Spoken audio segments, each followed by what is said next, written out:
Hello and welcome to Skynet Today's Last Week in AI podcast, where you can hear us chat about what's going on with AI. As usual, in this episode, we will summarize and discuss some of last week's most interesting AI news.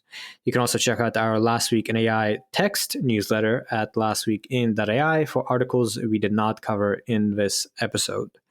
I am one of your hosts, Andrei Kurenkov. I am just about done with my PhD at Stanford, where I studied AI, and I'm now working at a startup that is doing some stuff with generative AI. I am once again not Jeremy Harris, but Daniel Bashir. I've been working with Andrei on Skynet Today and The Gradient, where I host the podcast. I currently work on machine learning compilers at AWS. All right, welcome back, Daniel. Jeremy is traveling this week, so he is once again not able to do it, but he should be back next week for anyone who is missing our regular co-host. Yeah, I'm sure folks are getting annoyed at me already. I think hopefully listeners enjoy you just as much as Jeremy. It's a breath of fresh air, but we are a little short on time this episode, so we will not be doing listener comments or questions. We will have to do that next week. And let me just quickly summarize what we will be doing this episode. We will be talking about tools and apps where Microsoft and Adobe and Google and all these companies announced new cool things. In applications and business, we'll be talking about Nvidia as a big deal and investments in AI and a lot of stuff about autonomous driving, which is kind of unusual. In projects and open source, we'll once again be talking about Stability AI and some cool projects we just saw recently being open sourced. In research and advancements, we'll be covering some things we've already covered sort of in the past, some vision language models, some ways to manipulate images, and some more out there stuff. In policy and safety, we'll be talking about what the US presidential administration is thinking about and some ideas for AI safety long term. And finally, in synthetic media and art, we'll just cover kind of one story to wrap things up quickly about a fake image of an explosion, which should be exciting. Yeah, so with that, let's dive into our first section on tools and apps. The first story we have for you today is actually a pretty big deal, at least from my read. So you're probably well aware of Microsoft's close collaboration and integration with OpenAI, what's been happening with GitHub Copilot, with ChatGPT, with Bing, and all of these integrations. So now what Microsoft just announced this week is actually a number of ways in which AI is going to become pretty central to the experience of using the Windows 11 operating system. Maybe the main thing that they're introducing here is something called Windows Copilot, which is essentially a centralized AI personal assistant for the OS. So it's kind of a button that's front and center on your taskbar. And once it's open, the sidebar sort of stays consistent across your apps. It'll help you take actions, customize settings, connect across your favorite apps, and you can ask it questions just as you would a normal AI chatbot. That's going to be available for preview in June. They also announced a couple of other things here. So Bing Chat is getting plugins to Windows. Developers can now integrate their apps within Windows Copilot. They are introducing a new hybrid AI loop to support AI development across platforms and across Azure. They're introducing something called Dev Home. This is a developer-specific thing. In addition to that, Microsoft Store AI Hub, which is a dedicated section curating dev-built AI experiences, a Windows AI library for empowering every Windows 11 developer to essentially be an AI developer by providing ready-to-use ML models and APIs. So a lot of stuff going on here.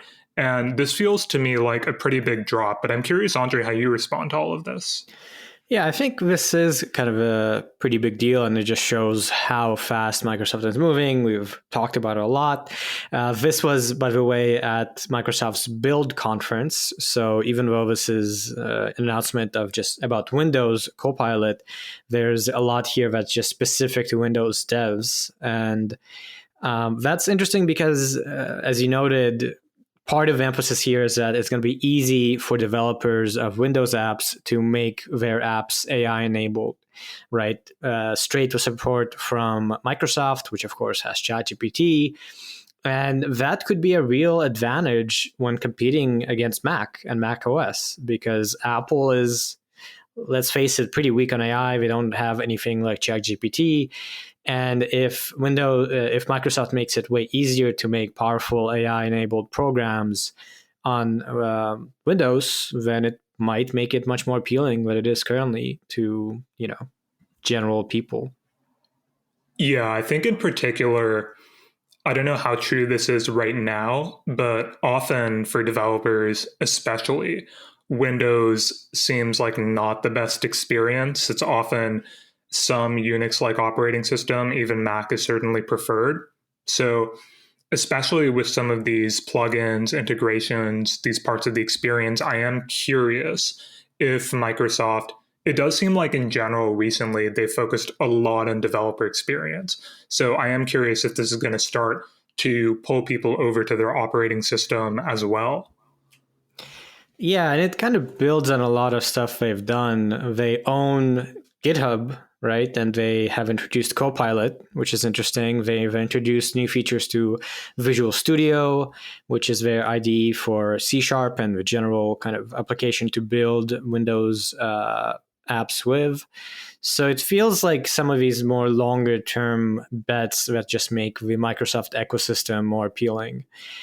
Which is something that Apple has been, really good at, and Microsoft maybe not so much. Yeah. It seems like this is another kind of vertical extension, right? Because I know for me, for example, I use Visual Studio Code a lot. Of course, every dev out there is on GitHub. So Microsoft has really kind of expanded their reach when it comes to the software level. And once you hit the operating system, then you're starting to see things like Linux, like Apple come in and play a big role there.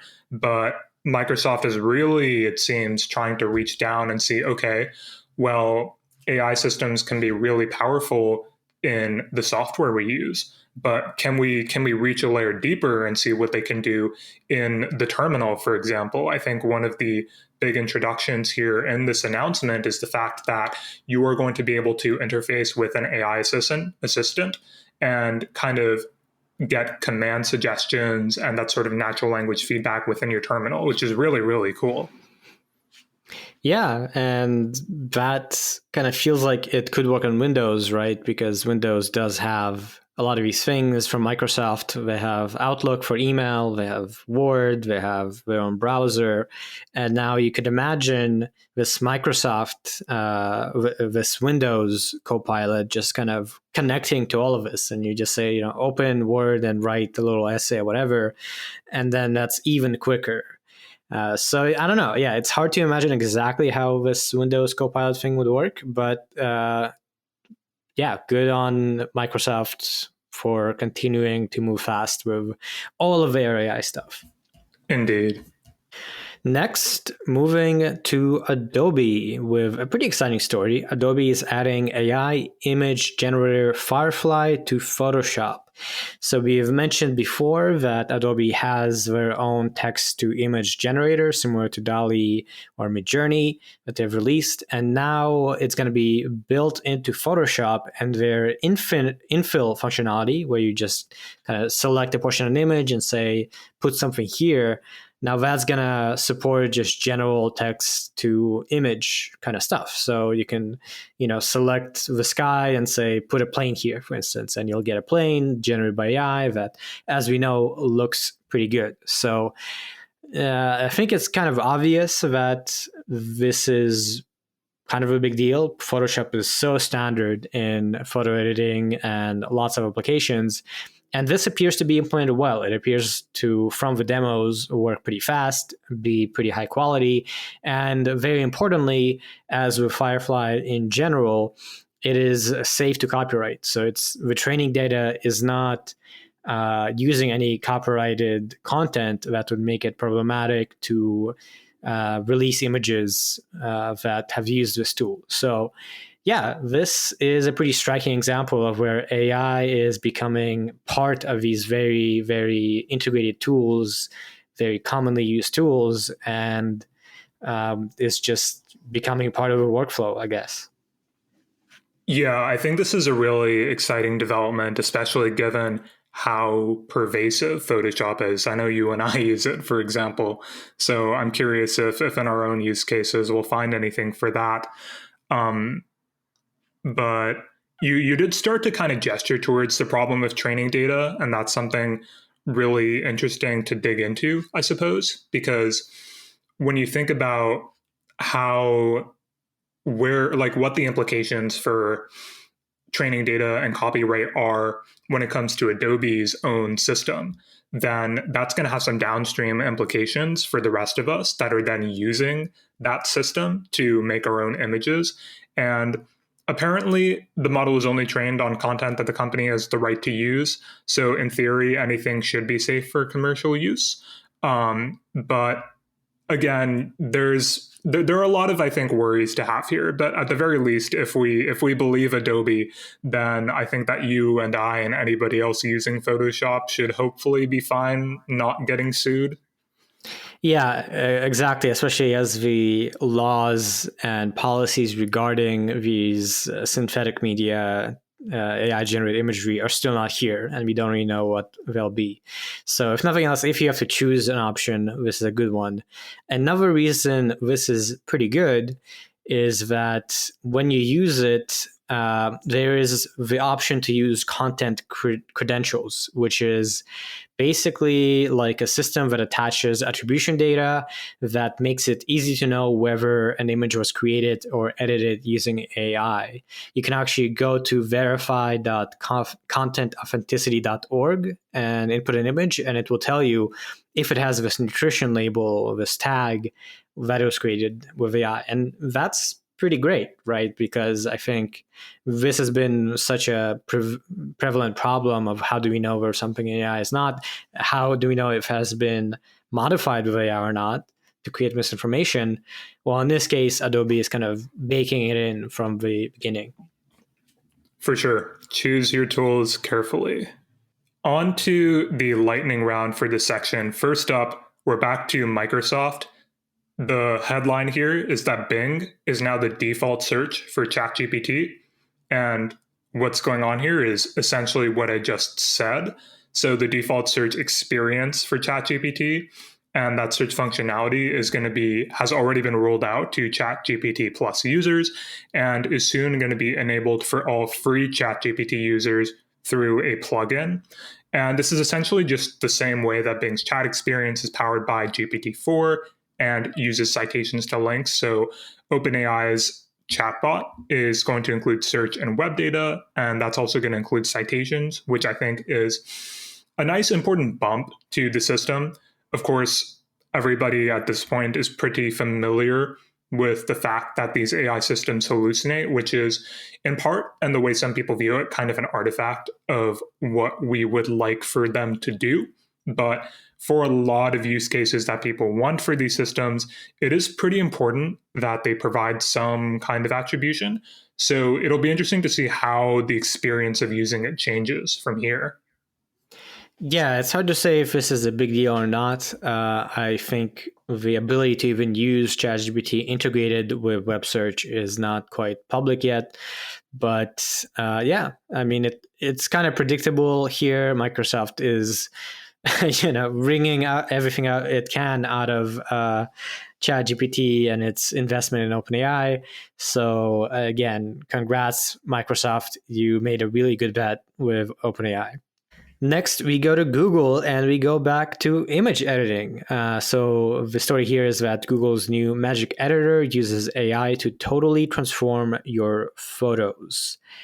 This was announced at Google I/O just a week ago. I don't think we covered it, but Google's Photos app, which is their app for storing largely photos in the cloud, but also editing them, now has this feature called Magic Editor, which allows you to do some pretty impressive edits powered by AI. So for instance, they showed how you can select a person or an object in an image and just move it to be somewhere else, and then the AI will just fill in that piece of a background that was covered up before. So that's just one example, and there are probably other things I'll add with Magic Editor. So here you're using AI to edit an image from just a phone app, really, or a web app. So again, Google, Microsoft, everyone is introducing these AI features very rapidly. Yeah, this is pretty exciting. I've already started to notice, since I use Google Photos a lot, I often get suggestions or kind of collages of photos, or it'll start suggesting, hey, we made this edit to your background, or just the general like vibrancy of your picture. And that's often a really nice thing to see. So I think it'll be cool just to have these nice little gimmicks and tools. It's like not a huge maybe production quality thing all the time, but just having that sort of in your pocket that you can play around with your personal photos. That's just a really nice little feature there. Yeah, I think being able to kind of move people or objects to be more centered, like there are practical applications for this, and I can see it being useful. And I'm also a big fan of Google Photos, so this is exciting for me. We are really ping ponging here. So back to OpenAI. OpenAI has expanded the ChatGPT app to quite a few more countries in addition to the US. These include European nations, say France, Germany, Ireland, as well as New Zealand, Nigeria, South Korea, and the UK. In basically the first 6 days since its initial availability in the US last Thursday, that was May 18th, the ChatGPT mobile app crossed the mark of 500,000 downloads, according to the data that was shared by an app intelligence firm, Data.ai, which makes it one of the highest performing new apps. Understandably, given the massive success of ChatGPT proper, the mobile app was going to be very successful here. I think it'll be interesting to watch as well, given that they're expanding the app into European countries and all, how some of these discussions play out with regards to regulation and OpenAI kind of staying in Europe. I know there was some back and forth on OpenAI being like, please regulate us. And then Europe says, here's what we're going to do. And then OpenAI says, don't do it like that. Apparently, Sam Altman has tweeted that they have no plans to move out of Europe. So I think that a lot of these were in jest, but it'll be interesting to see what's going on. For sure. The app is free and doesn't have any ads, so still kind of on the same track record of just losing a lot of money on ChatGPT. I am an Android user, so I'm sad because they don't have an Android app yet. But there's a lot of other apps out there that sort of do the same thing just via the ChatGPT API. But it's nice to see OpenAI doing it. And wrapping up, wow, you were totally right. We are ping-ponging because now we go back to Google. I probably should have thought about this ahead of time, but oh well.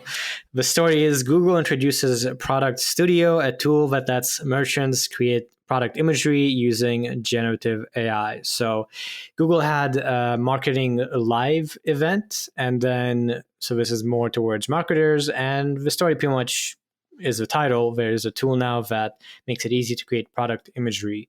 They can use this Merchant Center Next, which is Google's platform for businesses to manage how their products show up on Google. It can also improve the quality of small or low resolution images. And it should be out for people to use in the US within the next few months. So again, more things that just get built into the things you're already using. Onto applications and business. Of course, another big winner in the surge we've seen in AI is Nvidia. And we just saw a pretty massive stock rally for the company. So on Thursday, not too long before we're recording this, Nvidia surged 24% in one of the largest one-day gains for a US stock after a very strong revenue forecast, which apparently signals that Wall Street hasn't yet priced in the future potential of AI. So the surge really more than doubled the stock value for the year. It increased Nvidia's market cap by 184 billion to 939 billion total. That means that they are inching ever closer to joining the trillion club. Analysts are saying they've never seen guidance like what Nvidia just put up with their second quarter outlook. They projected quarterly revenue more than 50% above the Wall Street average estimate, and said it'd have more supply of AI chips in the second half to meet the demand surge. The CEO, Jensen Huang, said that $1 trillion worth of equipment in data centers would have to be replaced with AI chips as generative AI finds its way into more products and services. And Huang's own wealth has grown 98% this year to $27.3 billion. So really a happy company here.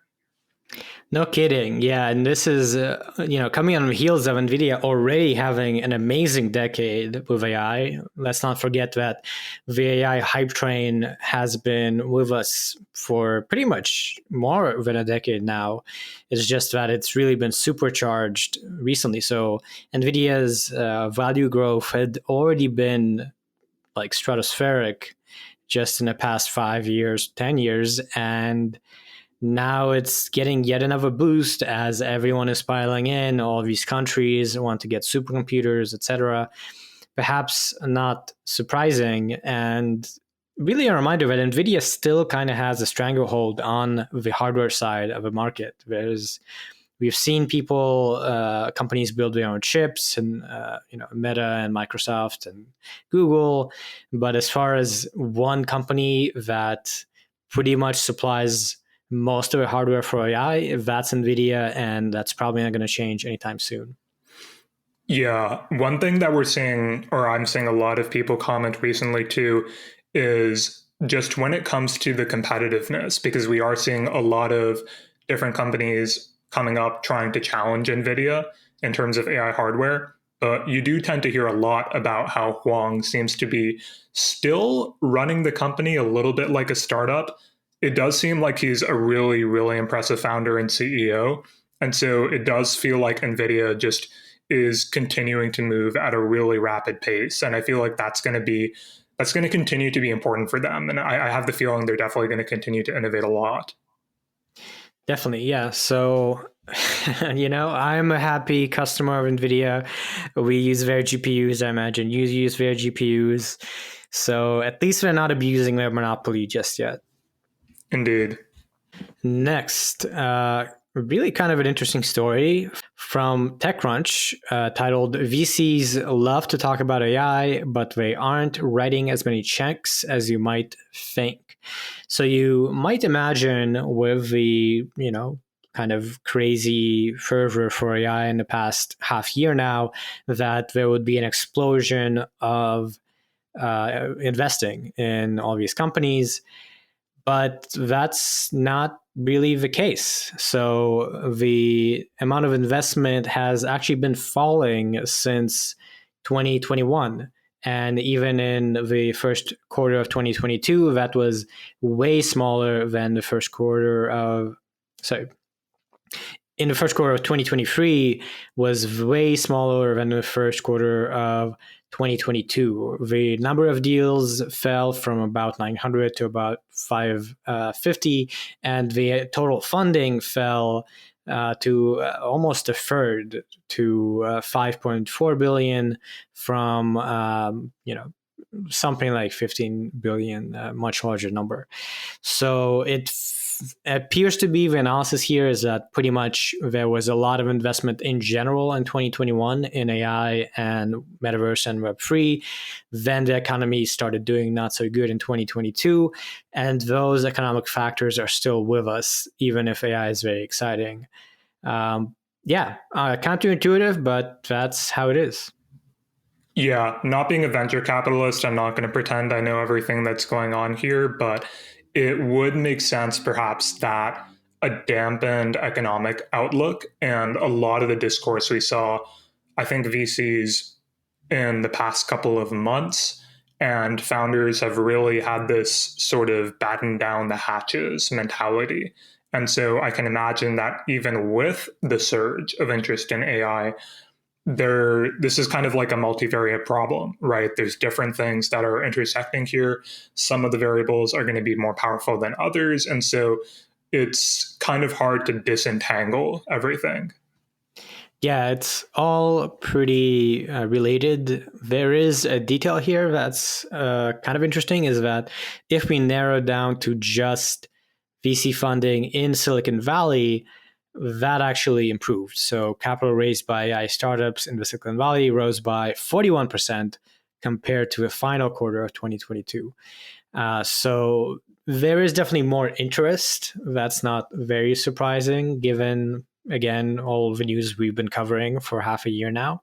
But yeah, it's still ultimately a different environment with VC. I know my startup, if we had been around a few years ago, we would have been showered with money. Nowadays, it's not so easy to just get people to throw money at you. So maybe that's a good thing. We won't be, inundated with crap AI companies that make money despite having no real idea of what we're doing. But maybe it's a shame because things will be slower than they have to be. Let's move on to this section's lightning round. First off, we've got something on Amazon. If you think that they didn't deliver to you fast enough, they are focusing on using AI to get stuff delivered to you even faster. And one of the main focuses for this is logistics. This turns into a number of different things here. So really what Amazon wants to do is to minimize the distance between its products and customers. If you're ordering a particular item on Amazon, it might be stocked in a warehouse near you, which makes it very easy to get it to you quickly, but it could also very well be in another state, in which case that's not so easy. So this is a pretty important thing.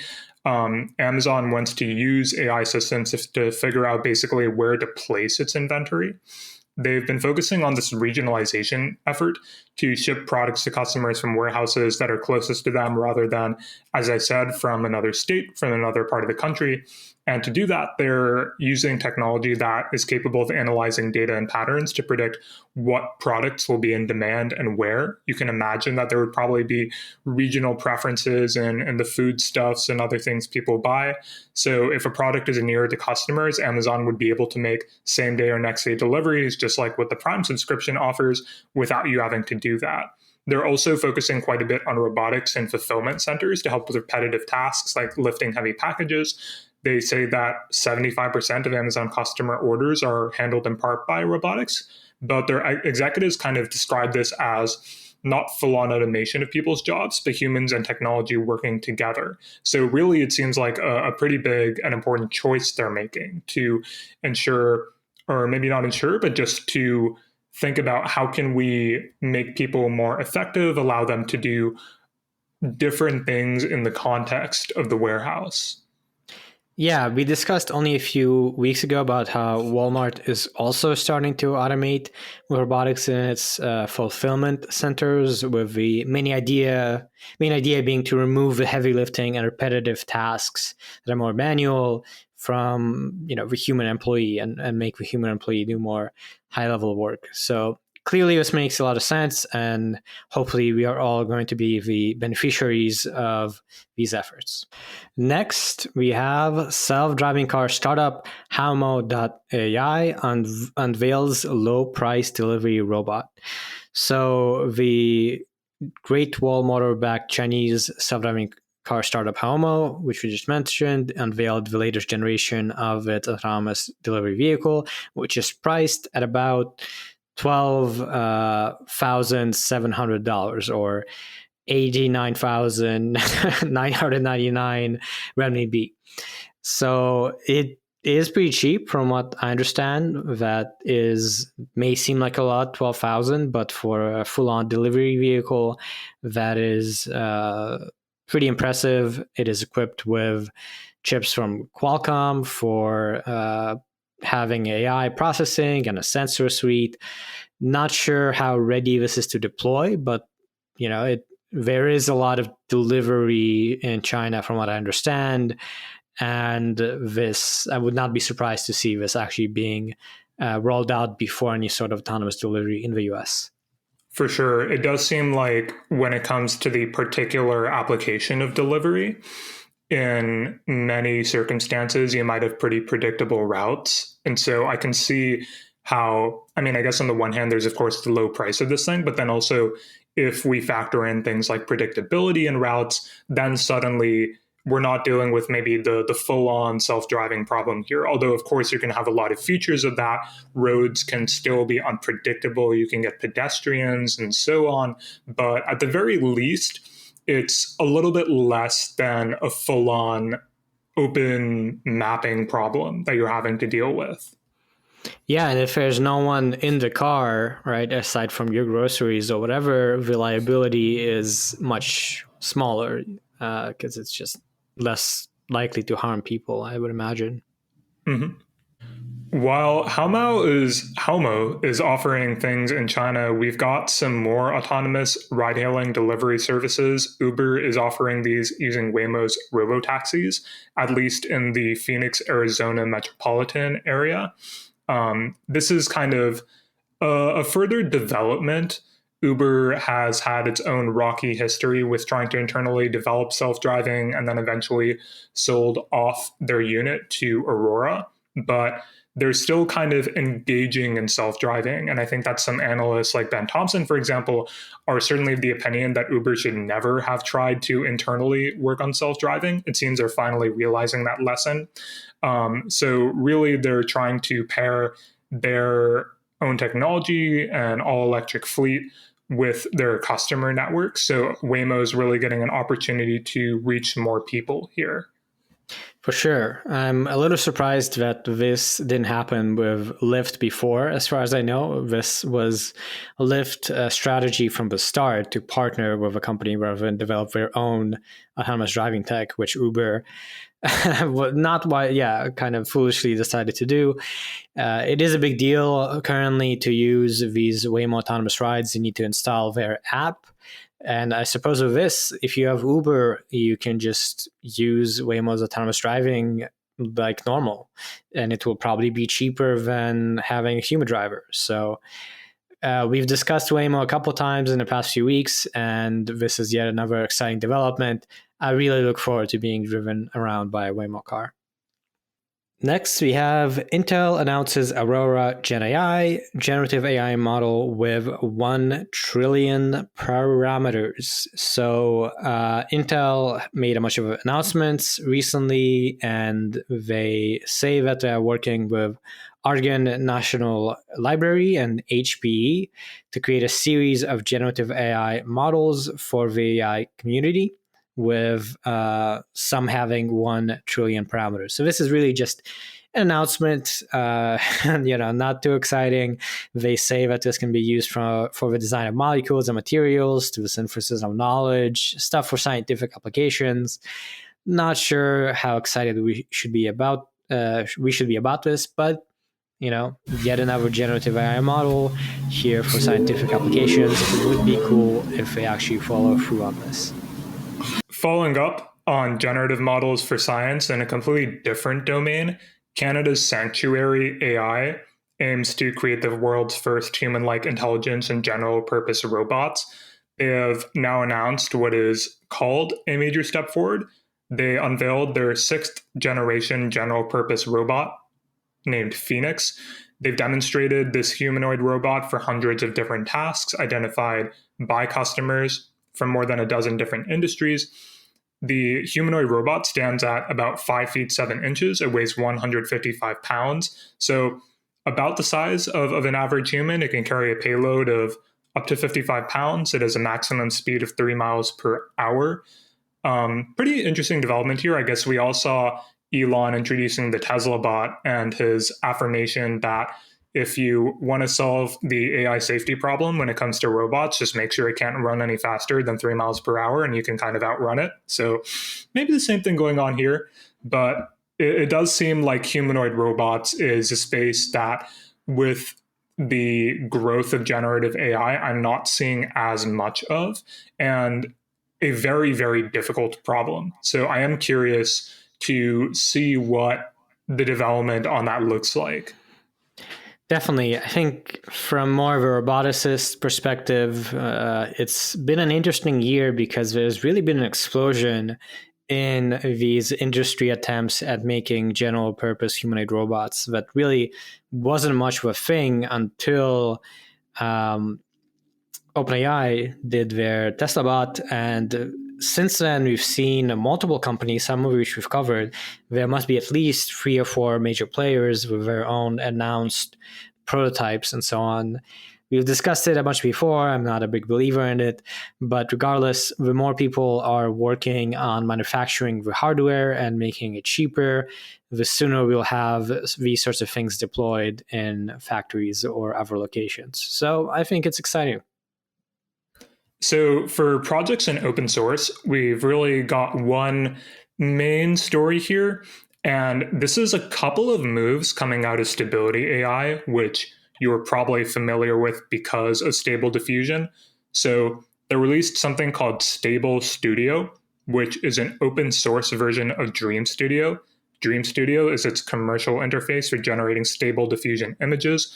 They say that the launch marks a fresh chapter for the interface, and it showcases Stability AI's dedication to advancing open source development within the AI ecosystem, which is very on brand for them. Ever since the beginning, Emad Mostak, their founder, has been very open, no pun intended, and forward about the fact that Stability really wants to support an open source ecosystem and make everything everywhere as open as possible. He has made it clear that the company's for-profit business model kind of goes beyond its open source models when it comes to revenue. So they will have sectoral and commercially licensed models via their partners, sort of like AWS tiered data. They'll build custom models for the largest companies and governments. And they're continuing to highlight their open source bona fides by taking their message to the US Capitol. In addition, some of their other work has been followed by a paper titled The Importance of Open Models for Transparency, Competition, and Resilience in AI, Considerations for AI Oversight in the United States. They've been encouraging US Senate subcommittees to vigorously promote openness in AI. So really trying to push that label forward. Yeah, this is pretty surprising. We have been talking about Stability AI and open source almost weekly. They've been really doing a lot, so I think the title here is merited. But this is going even beyond that. Their main commercial offering, as far as I know, is Dream Studio, which is similar to Midjourney or DALL-E. You buy credits to be able to generate images. Now they essentially open sourced it, or a version of it. And if another company wanted to go ahead and release a competitor product, then now it's kind of trivial because you have the product right there, open sourced. So also building on something we discussed maybe a few weeks ago, where it appears to be the company is in trouble, burning through a lot of money, and doesn't have a very clear business model or real strategy to make money. Here, they have this kind of vague idea of they'll have sectoral, commercially licensed models via their partners, such as Amazon, and they'll build custom models for larger companies and governments. But this is all very hand-wavy, it seems to me. And the more you enable open source to move faster and get better, the less you need proprietary models to build. So good for us, good for the AI community, but still kind of confusing as a strategy for business. Agreed. And yep, that's the main story. We're going to move on to a few lightning round stories next, starting with a pretty cute project, GPTeam, collaborative AI agents. So this is an open source project on GitHub that uses GPT-4 to create multiple agents who collaborate to achieve predefined goals. And it's pretty new, and the idea is to basically kind of emulate teamwork by having these multiple models that run in parallel and interact and accomplish their directives. We've discussed this general idea, I think, a month or two ago with that Stanford paper, where they had that little city with many agents. And it appears that with things like AutoGPT and now GPTeam, people are really fans of this whole thing of having GPT be turned into agents and autonomous sort of entities rather than just be a language model. Yeah, I think this is pretty fun. I do want to be, I guess, careful about some of the ways we talk about this, and I think that when we talk about these things as agents, and we speak of them being autonomous, there are a lot of really exciting, I think, sandboxed ways, like the generative agents paper you're referring to, that they can be used. Also, if you're interested in more about the generative agents paper, I have an interview with the first author coming out in a couple of weeks, so do look out for that. But plug over. That being said, I do think that some projects out there, like AutoGPT, for example, sparked a lot of discourse among like VCs and pretty much anybody watching things, being like, oh my God, it's going to be able to do everything. And it seems like AutoGPT, while it's cool, probably isn't something that you should actually be using for like critical tasks you might want to get done. So while I think it's worth, watching these things, there's still quite a bit of distance to cover, I think, before these become like robust services that you might want to use for things that you actually seriously care about and can't afford to get wrong. Yes, this is still very new. In fact, in the README of this GitHub, they do mention that the implementation of agent memory and reflection is directly based on that Stanford paper of generative agents.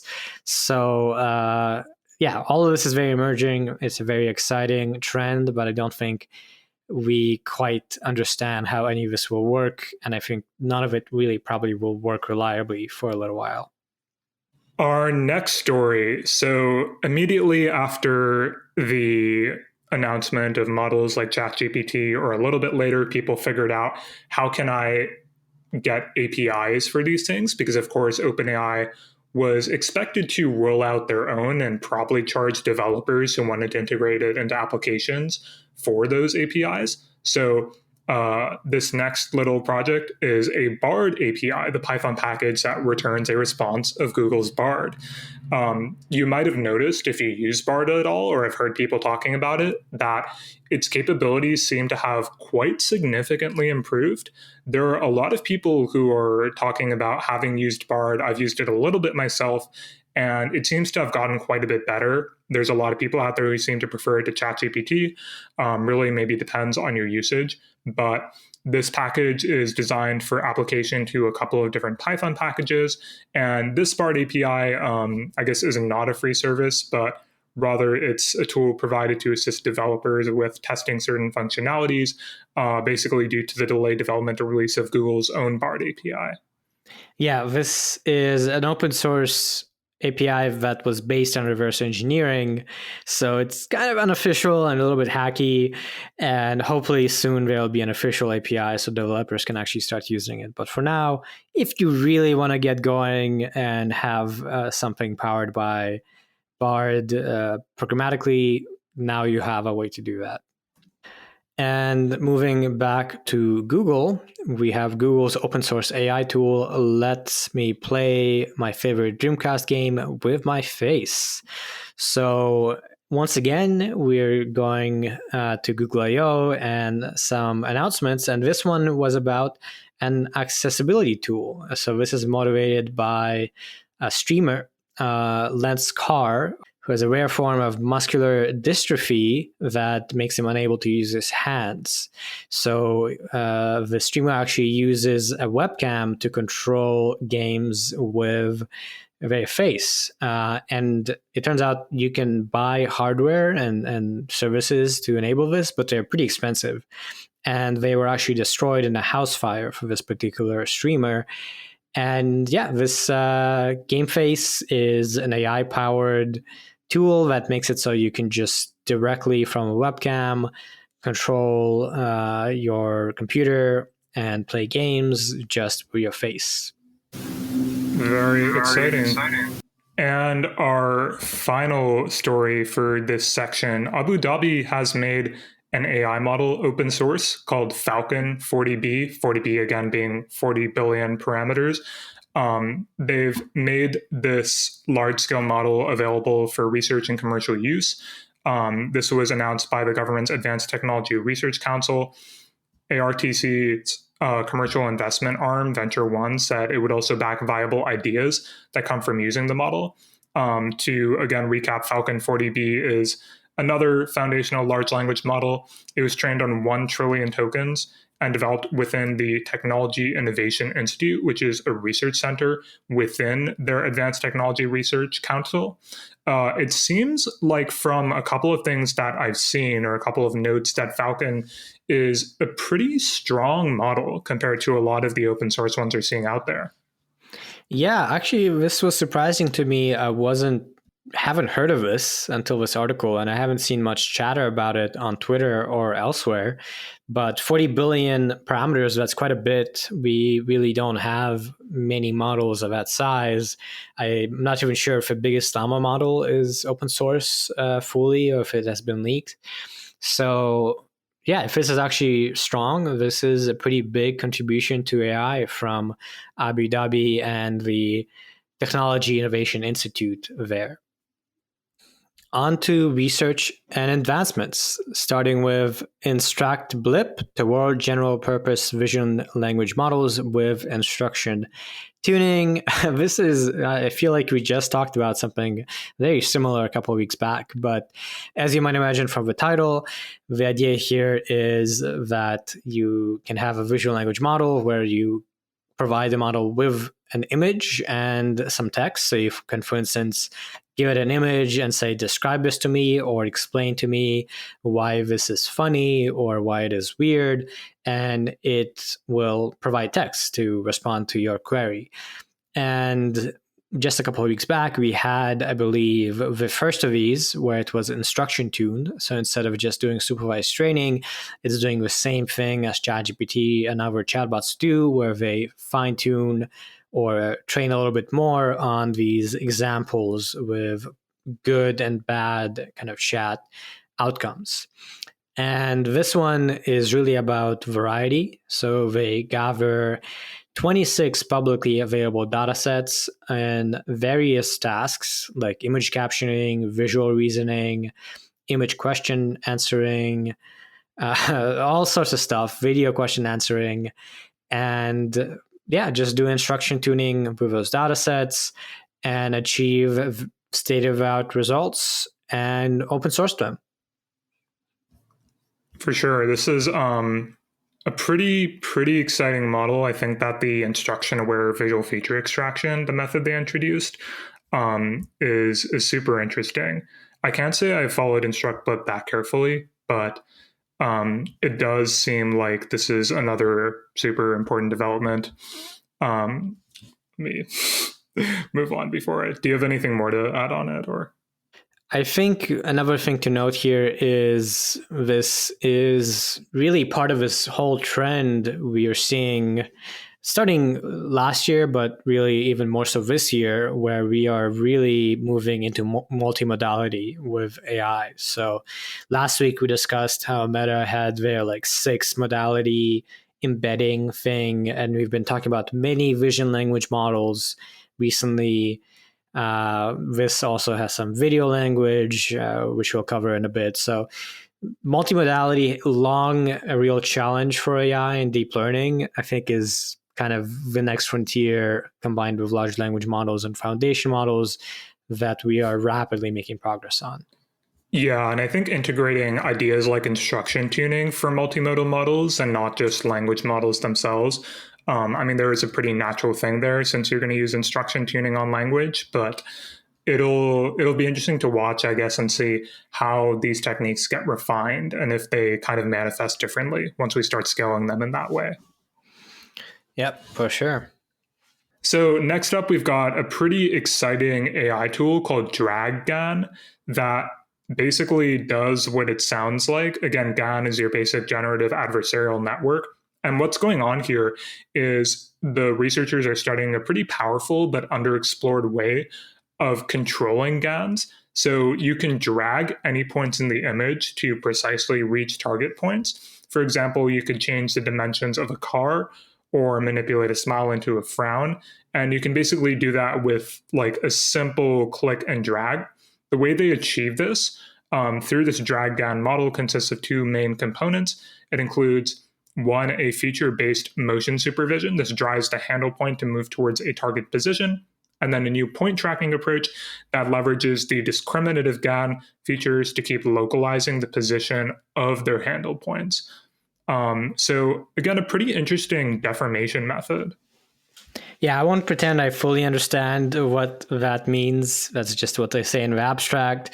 It looks like a neat approach. Like with high-level idea seems to be dragging the image features, so you can drag the pixel, and that kind of goes into the bending space, the high-level abstraction, and then that kind of magically winds up working out. And really, as with many of these image manipulation things, you should try and just go to the link and see it yourself. So as a reminder, we have links to all of these stories in the description of this podcast episode and at last week in .ai. You can see pretty cool examples of like you have a cat and you can open its mouth, or you can like rotate the direction in which a lion is looking and stuff like that just by clicking and dragging. Very intuitive, works really well. And I guess kind of a demonstration that GANs are still maybe needed to some extent, even though most text to image generation and generative AI has moved on to diffusion models, kind of somewhat amusingly. GANs used to be all the rage. Now most people don't like them. Mm-hmm. So first off, in the lightning round, we have an article called Some Neural Networks Learn Language Like Humans.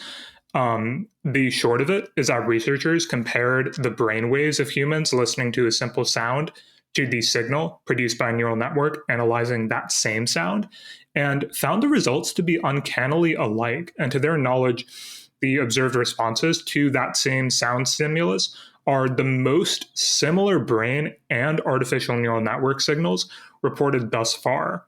They show that even pretty general networks that don't have any evolved biases for speech or other sounds show this kind of correspondence to human neural coding.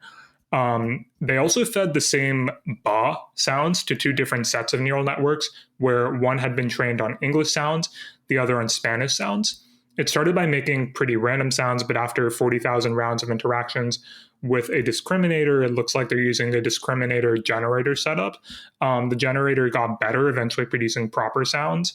So again, in these measurements, they're kind of looking at how these networks are sort of responding and the patterns that kind of happen when they respond to certain sounds. And so it's interesting to see some of these overlaps. I'm like skeptical about reading them too carefully. I feel like there's a lot of discourse going on that is assuming things like functionalism and that the way the human brain works is roughly corresponding to the way that we think artificial neural networks work or ought to work. And a lot of these things, I think some researchers kind of just take as like a given or scientific consensus. So I do want to be pretty careful myself about reading too deeply into these results, but it is pretty interesting. Yeah, it's worth noting this is actually offered by neuroscientists and computational linguists. So this is not just, they have a pretty good background in these sorts of things. It builds upon prior results we've seen even years ago of how you can correlate the activations in visual models to brain activity. So there's been this general kind of feeling of, maybe somehow there's an emergence of some similar things, which, if you think about it, might not be too surprising. Ultimately, we're just doing pattern recognition, and there's probably certain techniques that tend to work better than others. But yeah, this is interesting. This article is from Quanta, which is a very cool magazine. Their stories tend to be very well written and pretty detailed technically. So if you'd like to hear more and get into the details, please do follow up on that link.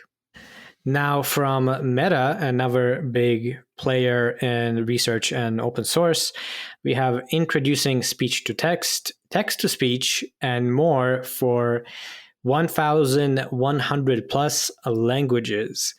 So that's basically what it is.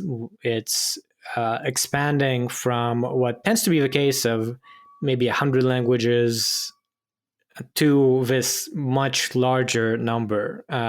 It covers, they have a little map which shows that the coverage of languages now goes all over the globe. There's a lot of less popular languages that don't have as much data on them. So they turn to things like the Bible, which has been translated to, I don't know, like presumably at least 1,100 languages.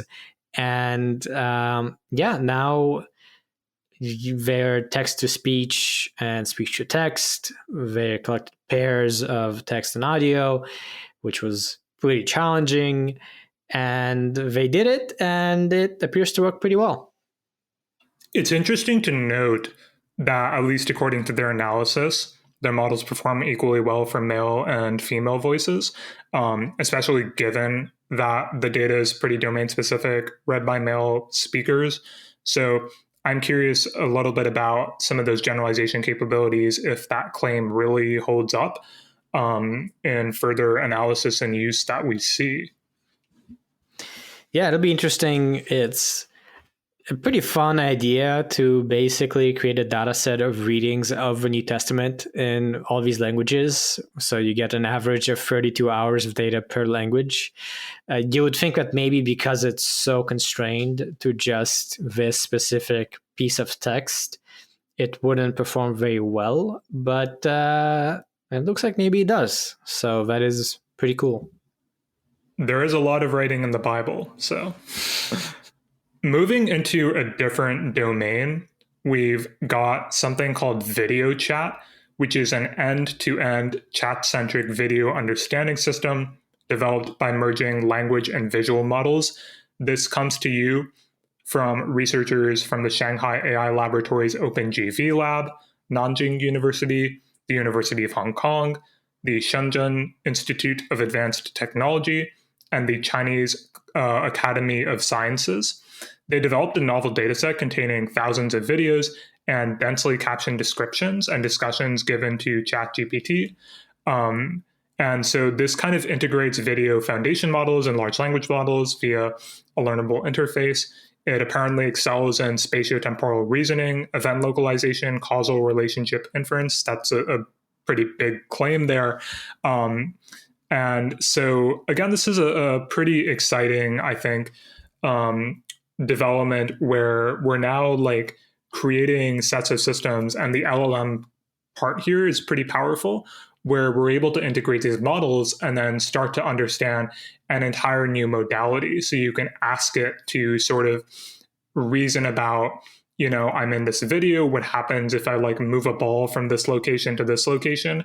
I think there's just this video been going around of Jan LeCun telling Lex Friedman a couple of years ago that, hey, you know, I don't think that you'll be able to develop a system that understands what happens when I like move this object across a table or like push it across the table by just training on text. And it turns out that you can ask language models those things and they understand them, because I guess we say enough about what happens when you do that kind of thing in text. So I think it'll be pretty interesting just to see what the possibilities for understanding and kind of conceptualizing, thinking about what happens in different modalities, what that looks like when you start to integrate language models, especially super big pre-trained language models, together with some others.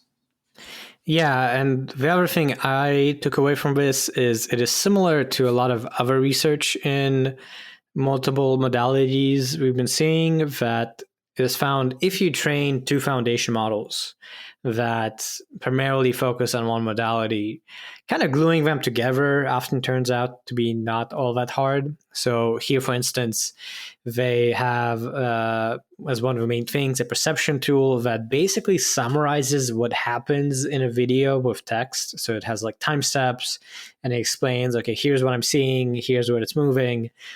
And then you can chat about it. And that feels like, that seems like a hacky and kind of stupid approach. But if you think about it, you know, maybe our brain does a similar thing of like in the background, our, you know, video recognition or like image understanding just sort of summarizes the content of the image in some sort of textual linguistic sense. Either way, this actually works pretty well. And once again, it's showing how big pre-trained models plus data plus some instruction tuning can do pretty magical things. And now moving on to something that's outside of text or video or images, we have machine learning reveals sex-specific Alzheimer's risk genes. So in this new study from Nature Communications, there is now a discussion of a possibility of detecting genetic variants that could predict the rise of Alzheimer in males and females using machine learning. It's kind of predictably critical to identify genetic contributors to Alzheimer's. That is one way to do risk assessment and prepare for it and have better therapeutic approaches. And that's here true in the case of being a little more granular and detecting the right genes for men and women. There's really not a ton of understanding about all this stuff, and obviously it's pretty dang complicated, but the study has used machine learning to basically find some correlations and figure out some of what you can predict given specific genes about the affinity towards Alzheimer's. Final story for this section is LIMA, which stands for Less is More for alignment. You are probably aware from maybe listening to previous podcasts or other coverage of how language models are trained, that these large language models roughly are trained in two stages. The first is this unsupervised pre-training from raw text. And that's, again, where you're using your standard language modeling objective. You're like, hey, here's the entire internet. Learn to predict the next word. And the goal of that is basically for the model to learn general purpose representations of words that it might then use in other tasks. Because as it turns out, learning to predict the next word teaches you a lot of things about language.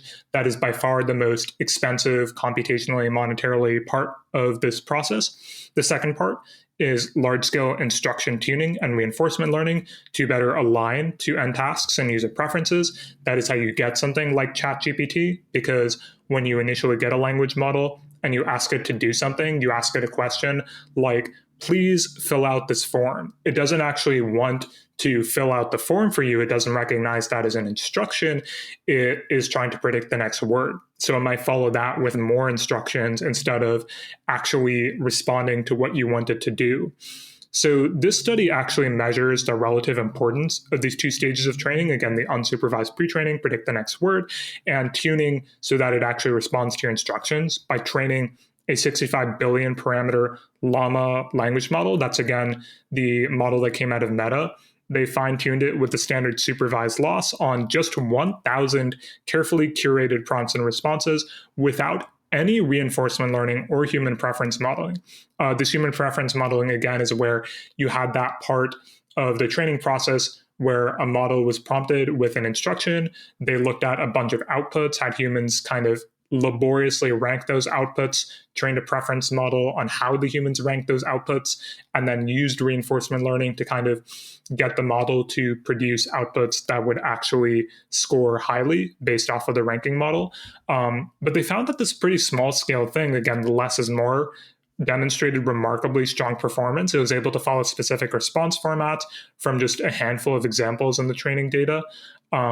And that it generalizes well to unseen tasks that it hadn't seen before. So their basic conclusion from this is that basically all of the knowledge in large language models is learned during pre-training. And so only limited instruction tuning data is necessary to teach models to produce high quality output, which is a super interesting finding.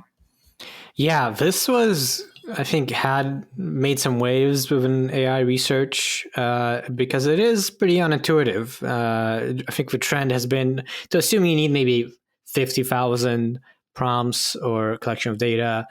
And this works really well. So in a controlled human study, they found that responses from LIMA are either equivalent or strictly preferred to GPT-4 in 43% of cases. And then that goes up to 58 for BARD and 65 for GPT-3. And yeah, with much less prompting, with a careful selection, it turns out that you can do really well. So this is kind of highlighting how little we really understand about a lot of this stuff. We just sort of have started doing it, and the intuition says you should get as much human labeled data as you can, but maybe, you get a lot of signal out of very particular types of data. And here they actually do a breakdown where they collect a fifth of it from WikiHow, a fifth of it from Stack Exchange, which is a question answer website, and various other sources, really only like 10 types of different prompts, and just that works really well. Mm-hmm. Yeah, I think just a note that basically what's happening during pre-training is this thing is picking up knowledge, and then like everything after that is, okay, well, how do we get this thing to efficiently retrieve its knowledge, to present that knowledge in the format we want, dependent on the kind of prompting you're given it, is something that we've seen in a lot of literature on like in context learning, for example. And there are these ideas of how ICL is almost this sort of like Bayesian process where your model has these kind of latent concepts. It sort of knows about, what it is to basically provide like a positive or negative sentiment review on something. And really all you're doing when you prompt it later on or you fine tune it to something is you're getting it to kind of dig back into itself, to dig back into the stuff it learned during its training and just dig that out efficiently when you need it to. I am gonna pretend I understood that. I sort of get it. I may have seen that, but a little bit too technical, Daniel. I don't know. It might have been a little too much. But let's move on to policy and safety. And first story here is Biden-Harris administration takes new steps to advance responsible AI. This is covering an updated roadmap to focus federal investments in AI research and development. We saw that recently also for Britain. And now we have that in the US. The White House Office of Science and Technology Policy is releasing the National AI R&D Strategic Plan. It has now been updated for the first time since 2019, and it outlines key priorities and goals for federal investments in AI R&D. It's been developed by experts across the federal government and with public input. And yeah, now it's come out. There's a new request for public input on critical AI issues. There's this request for information to seek input on national priorities. There's also reports on risks and opportunities related to AI education. So lots of stuff coming out of the government where, given all of this movement and given we saw just last week or 2 weeks ago, maybe, various people went to the White House, including Sam Harris and these big names to talk with Biden. Sam Altman. Sam Altman, not Harris. Yes, Sam Altman. So lots going on in the government. Seems they're really picking up a pace. Yeah, I'm looking at their strategic plan right now, and it seems that they had like a set of strategies for how they're going to think about and pursue the development of AI. And so this one really, like this update basically reaffirms already existing strategies and adds a ninth. But I think that the important ones to focus on here, I'll talk about the ninth in a second, is strategies 3 and 4, which are broadly focused around looking at AI impacts. So the third is understanding and addressing the ethical, legal, societal implications of AI.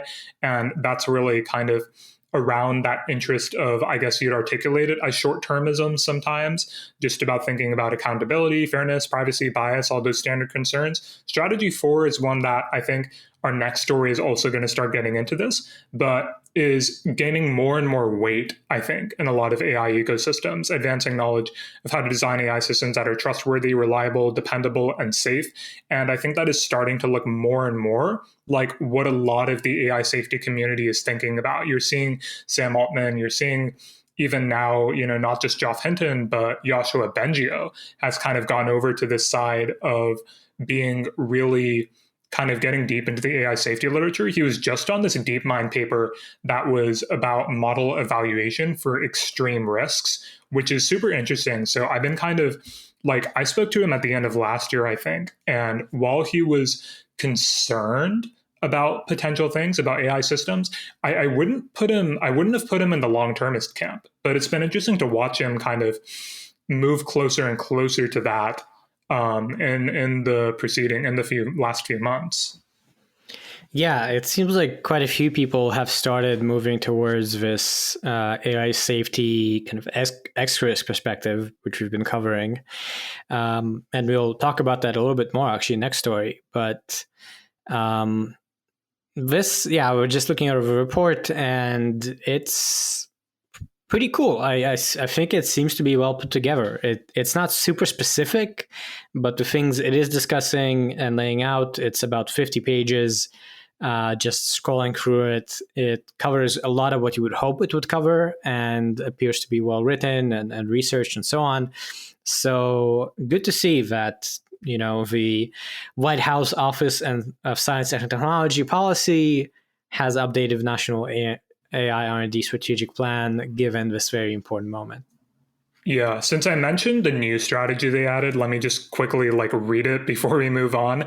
The new one is establishing a principled and coordinated approach to international collaboration in AI research. I think that a lot of these other strategies are more around domestic concerns. I'm curious to see what that'll look like, given that it seems like Europe, is going to have a very different, or already does have a very different approach to what AI regulation does and should look like. And naturally, countries in Asia, for example, are going to have a pretty different approach. We are seeing China's sort of experiments in algorithmic legislation. So I'm curious how that international collaboration is actually going to manifest when they get down to business. Yeah, it'll be interesting. It's it's fairly readable, I think, this document for anyone. So if you are curious about the specifics, it is quite lengthy. It has 137 citations in it. So it does cover a lot of the existing discussion as well. I might give it a bit more browsing after this. I think this is pretty interesting.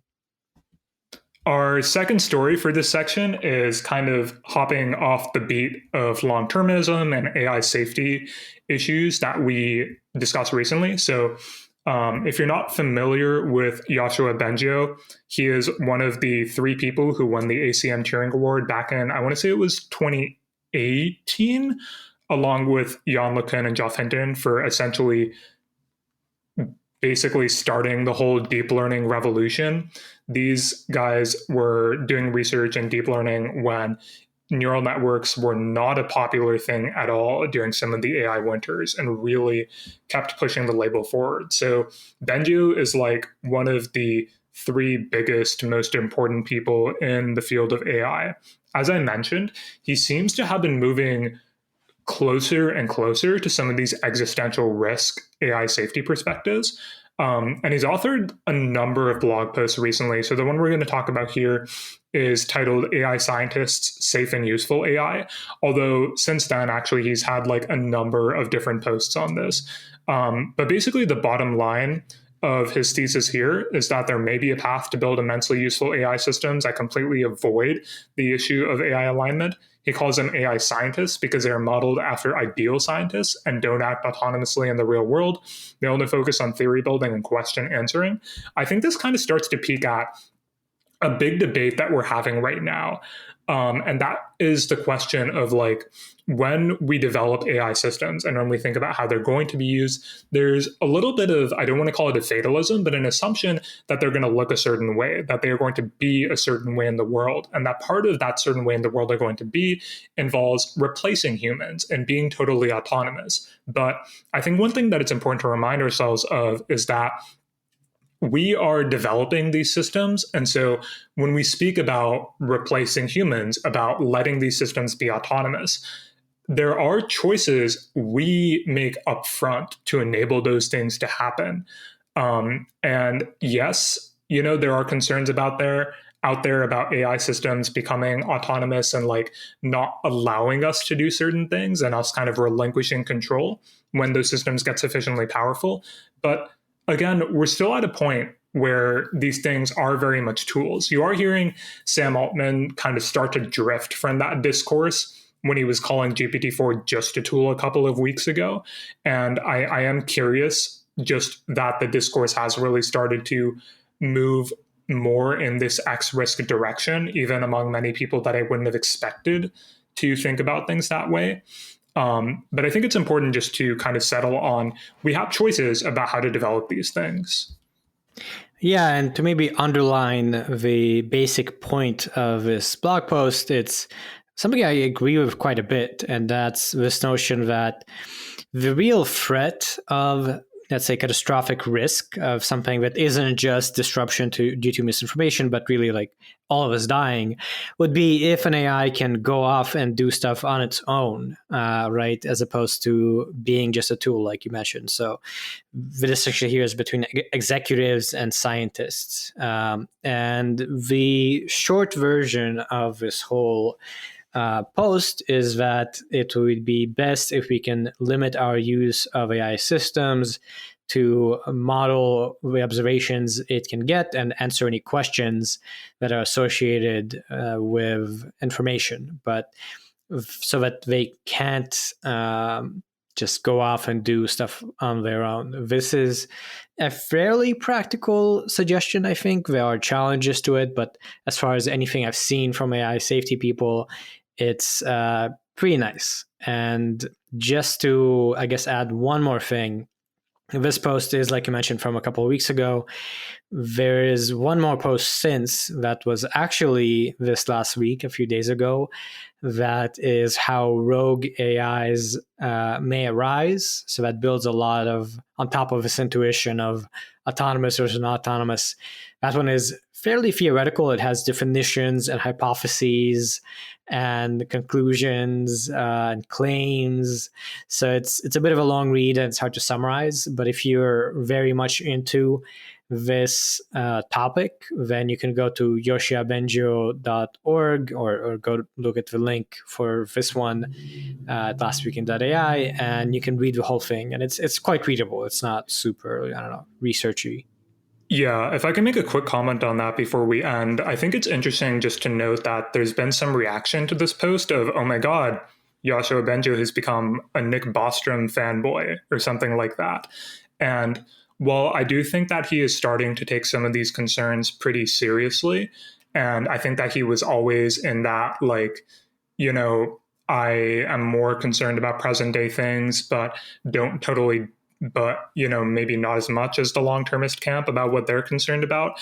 I don't know if I read this blog post this way. That being said, I haven't read the entire thing, but given what you said, how formal the post is, it feels almost like he's trying to think about, I mean, he does make a lot of presumptions in this article that people will say don't hold up to scrutiny, certain things he says about functionalism that I think are maybe presented as like scientific consensus, but aren't necessarily that way. But he's probably been thinking about this stuff a long time. So, you know, give him some credit. That being said, yeah, I guess I feel like he's maybe trying to just like work things out for himself. I don't know how you read all this. I think, yeah, it's definitely something where, you know, a researcher kind of just jumps in and starts thinking about something. And it does appear to be a little bit from first principles, not necessarily citing too much existing research, although he does cite some like papers actually in this blog post. And I think this whole reaction of like, oh, he's becoming an X-risk guy, I'm not a super big fan of Nick Bostrom and this general community personally, but I think just asking how rogue AIs may arise is a very reasonable question, and that's something I've also thought about. And in fact, if you say, okay, this is how rogue AI may arise, then you can decide, you know, how likely is that to actually happen, given that would be a mechanism. So I'm a big fan, and I definitely will actually read the entire post to see what Yoshia thinks. Onto the lightning round, back to policy from safety. First story is Israel aims to be AI superpower and advanced autonomous warfare. This is a pretty short article from Reuters that just kind of mentions that this is the intent of Israel, according to the Defense Ministry Director General. Some discussion of what retired Army General Eyal Zamir said, how there should be a dedicated organization for military robotics, and a lot of money. It covers a little bit on how Israel has already developed some things like autonomous robot surveillance jeeps, and just this month there was an autonomous intelligence governing submarine. So there's already a lot of investments in tech, as is true of Israel in general, but this whole thing of their mission being to turn the state of Israel into an AI superpower is a little bit posturing, I would say. Next up, we've got a deepfake scan that just happened in China. This is a pretty short story here. Basically, there was a fraud in northern China that used deepfakes to convince a man to transfer money. Police in the city of Baotou in Inner Mongolia say that this perpetrator used face swapping technology to impersonate the victim's friend during a video call and receive a transfer of 4.3 million yuan, which translates to over $600,000. The man transferred this money believing the friend needed to make a deposit during a bidding process. That seems like a lot of money to transfer during a friend. And this guy only realized he'd been duped after a friend expressed ignorance of the situation. Yeah, kind of a weird story to be like, just maybe there was more context to it where it would have made sense to be just like, oh, I need $600,000. Please send it to me on a video call. But then again, I mean, this is definitely kind of following up on a lot of these stories we've been discussing of impression scams using voice replication. And here there was face swapping tech involved, which is, I suppose, even more convincing. So yeah, these things we were seeing in the US that we've covered multiple times already are happening in China as well, and presumably they'll just start happening everywhere, and yet more reason to just be aware of it and be wary of it. Be careful, friends. And then we have AI scanner used in hundreds of US schools misses knives.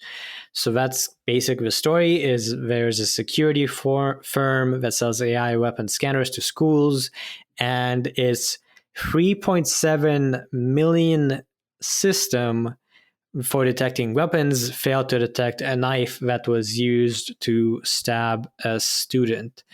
There were multiple stab wounds. So this was a pretty bad attack. This was in Proctor High School, and yeah, this is actually a pretty popular set of technology from the company Evolve. This is already deployed in major stadiums, the Manchester Arena in the UK, and now it is expanding into schools. It's in hundreds of schools in the US. Maybe this was a fluke, but the BBC investigation last year revealed that testing had found that the system could not reliably detect large knives. It missed 42% of them in 24 walkthroughs. So, yeah, not great. This is an interesting story of like, what does careful deployment of these systems look like, and how should we strategize around that? It's noted here that Evolve Technology wants to replace traditional metal detectors with AI weapon scanners. And that's like, it sounds like something that would be nice. We can improve our lives in lots of ways with these things. But again, given that, or if they really can't reliably detect large knives, I feel like we ought to, when implementing these systems, I feel like it makes more sense to kind of do a bit of a mixture, right? Like as long as it's not too onerous, I think the ideal situation is you have the sensor technology kind of acting along with the metal detector so that you can actually be sure there's kind of like a ground truth there when you're testing this thing out in the real world. Like, I think that, when you're deploying AI systems and software, there are very similar principles about what happens when you are trying to migrate to the system for the first time. You don't just ditch the old and say, let's just throw everything to the AI system. You kind of have this incremental migration. And so it seems like that sort of strategy is warranted and probably very, very important in these sorts of situations. Definitely. Yeah. And if this is true that it's this bad, 42% failure case for large knives, clearly that is very problematic. US high schools are wild. This is kind of a sad state of things, but also if it's in major stadiums, soccer fans are also wild. So I don't know. I think maybe a good time to check in and have regulators maybe double check why this is the case. And we have just one more story in synthetic media and art. Like I mentioned, this is a bit of a shorter episode. And the story here is that there was a fake AI generated image of explosion near Pentagon that spread on social media. So this image showed kind of some smoke coming out of a building near the Pentagon. It went viral, and it appears to have caused a brief dip in the stock market. Then the fire department for Arlington, Virginia, said that it was aware of the social media reports, but there was no threats. And yeah, this is just another example of a AI enhanced or AI generated image being entered and kind of fooling people, I suppose. Yeah, I feel like this whole discussion about, oh no, people are going to be fooled by deepfakes, and sort of the back and forth on this, how people were really worried about it a few years ago. And then there was research done that like people kind of, they sort of get it, like they can tease out synthetic media from real media. But here we've seen a case where, this actually caused a brief dip in the stock market. I think that there's a little bit of like people engaging in system 1 versus system 2 behavior here.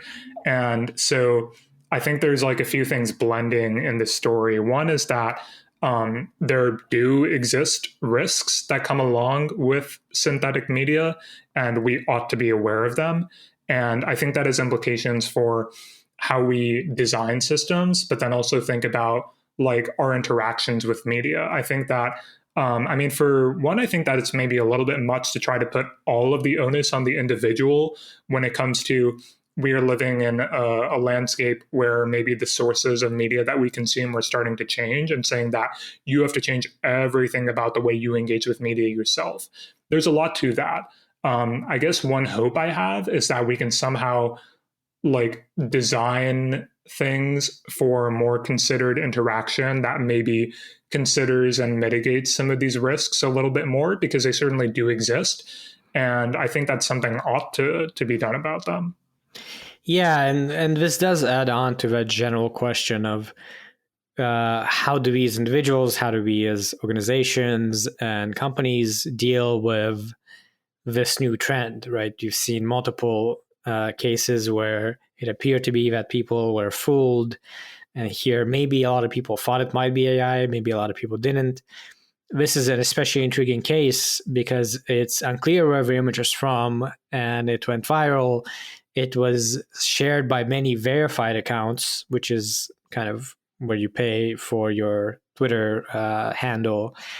And the US Department of Defense did confirm that the image was fake. So this almost feels like we all need to train ourselves to almost never believe just a tweet from a random person saying something. And as soon as you see some claim about something as dramatic as this, right, you want to go and check a verified source like the New York Times or Fox or whatever source you want that can actually tell you, is this happening? If you don't see a news story about something as dramatic as this, then it's probably just some AI generated imagery. And potentially, I'm not going to say we know that, but it was also spread by Russian propaganda Twitter accounts. So that can also definitely happen. Interesting. Okay, well, that's it for this episode. A bit of a short one. Thank you again, Daniel, for filling in this week. Lovely as always. And as usual, you can find the articles we discussed here today and more at our newsletter on our Substack at lastweekin.ai. We will hopefully get back to answering your comments and questions next week, so feel free to email contact@lastweekin.ai for that. Please review the podcast. We love to see those 5 stars, as you might imagine. Share it to friends, etc., etc. But above all, please do keep tuning in.